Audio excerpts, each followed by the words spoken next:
Milwaukee, Wisconsin, home of the Bucks, the Brewers, and the site of one of the most influential labor strikes in United States history, happening at the Bayview Rolling Mills in May of 1886. On May 5, 1886, thousands of desperate workers protested around Milwaukee in their support of implementing the 8-hour workday. However, once a group of them reached the Bayview Rolling Mill, the scene turned violent.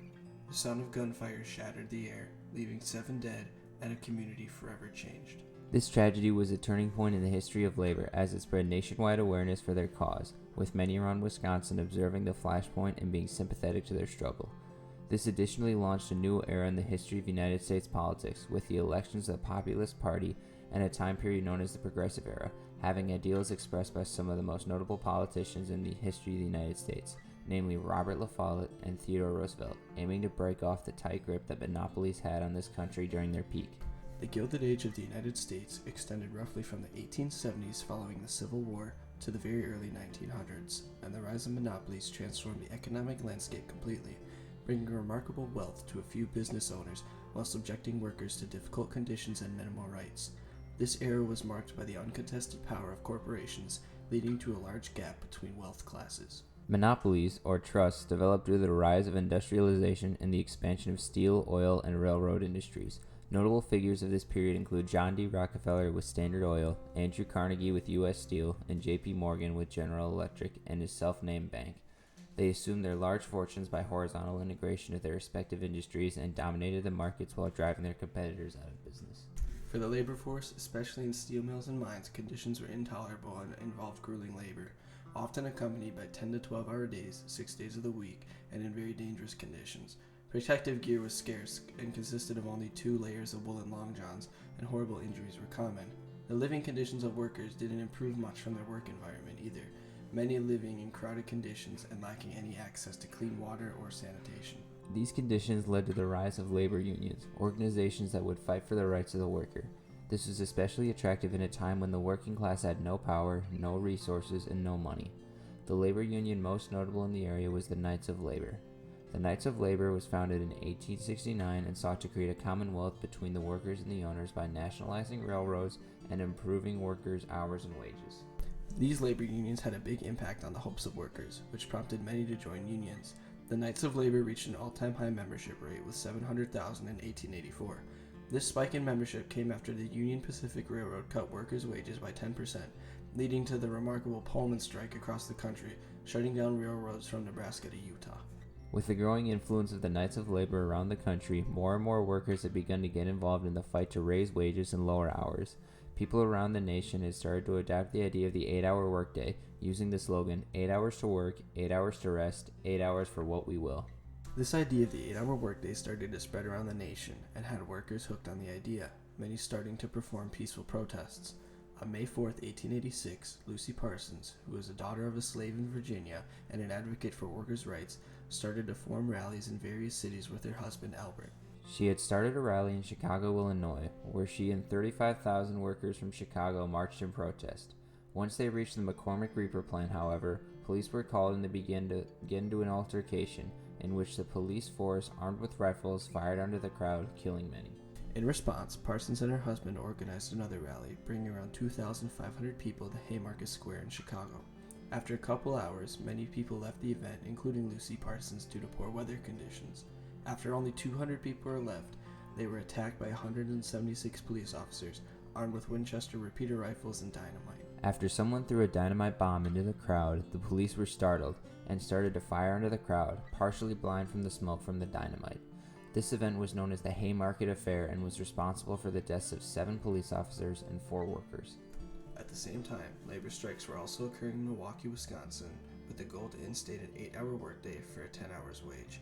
Their strike started on May 1st, where they walked out of their jobs to make factory owners give in to their demands. This first labor strike practically brought the city of Milwaukee to a halt, as over 10,000 workers from different industries in Milwaukee were on strike. The next day, on May 2nd, they hosted a parade and meeting for the strikers at Milwaukee Garden, in which over 15,000 people showed up to voice their support for the 8-hour workday. 3 days later, on May 5th, a large crowd of over 1,000 Polish workers gathered at St. Stanislaus Church and protested their employer for the 8-hour workday.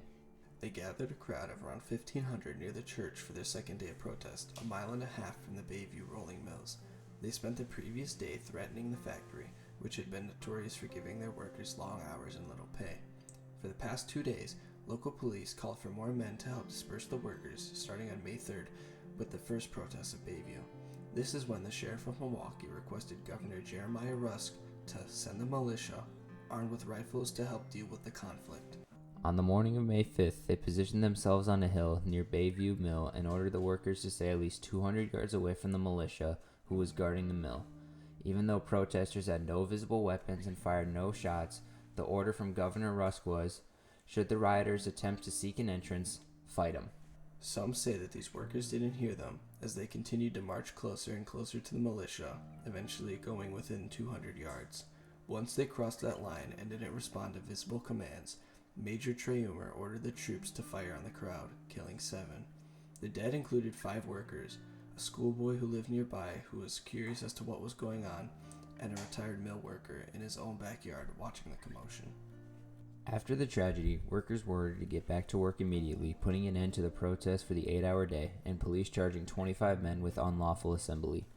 As a result, the Bayview Rolling Mills also fired all Polish workers and wanted to hire new ones, as they had deemed the Polish nationality to be, quote, too radical, and most of the workers involved were Polish and were subjected to discrimination due to their nationality and were easily replaceable. These efforts were not in vain, however, as it would end up being a turning point in both Milwaukee and Wisconsin labor. Although they stopped marching and the 8-hour workday legislation from the Common Council was repealed, their message resonated with the people. This was a huge turning point for Wisconsin, as it meant that its citizens had wanted to make a change to its labor laws, and they did. After the news of the massacre spread, people across the state and across the nation had started to become aware of the tragedy and went to the voting booths to elect people that will put the common man's issues first. Their first opportunity was the 1886 fall elections, where the People's Party ticket notably won the congressional seat in Milwaukee with 43% of the vote, a state senate seat, most of the county offices, and 6 of 12 assembly seats for Milwaukee County just 6 months after the protests. These actions launched the progressive era in the state of Wisconsin, which was an era of reform for both the state and the nation. These reforms would severely benefit the working class, as these reforms focused on breaking up the power of monopolies, mainly Vanderbilt and his railroad empire, and Carnegie with his steel empire. These policies helped Wisconsin elect our most famous politician, fighting Bob La Follette as both U.S. Senator and Wisconsin Governor to put the workers first with his many reforms. These reforms included raising taxes on railroads, preserving state forests, direct primaries, and an anti-war stance on World War I. But most importantly, to break up monopolies and fight for the rights of the worker. These progressive ideas impacted hundreds of thousands of people's lives in Wisconsin and the rest of the United States, helping the common man more than the top 1%. Eventually, in 1911, Governor Francis McGovern passed one of the nation's first workers' compensation programs, which passed laws to regulate factory safety, reduce hours for women and children, and investigate conditions on Native American reservations. All of these reforms had extremely positive impacts on many people living in Wisconsin, all jump-started by the Bayview tragedy and the ideas that many fought for and some unfortunately died for. Although the Bayview tragedy was a terrible event, it ended up being very influential for not only Wisconsin, but for the United States as a whole. With its message spreading across the nation, it became a turning point in the history of labor, manifesting the idea in workers to legislate an 8-hour workday all across the country, with the bygone slogan, 8 hours to work, 8 hours to rest, 8 hours for what we will. But the history of labor don't mellow with age. The blood in the workers will always run red when the winds blow a time for a change. The ground here is hallowed, it's haunted, they say, by the ghost of the workers that came here in May.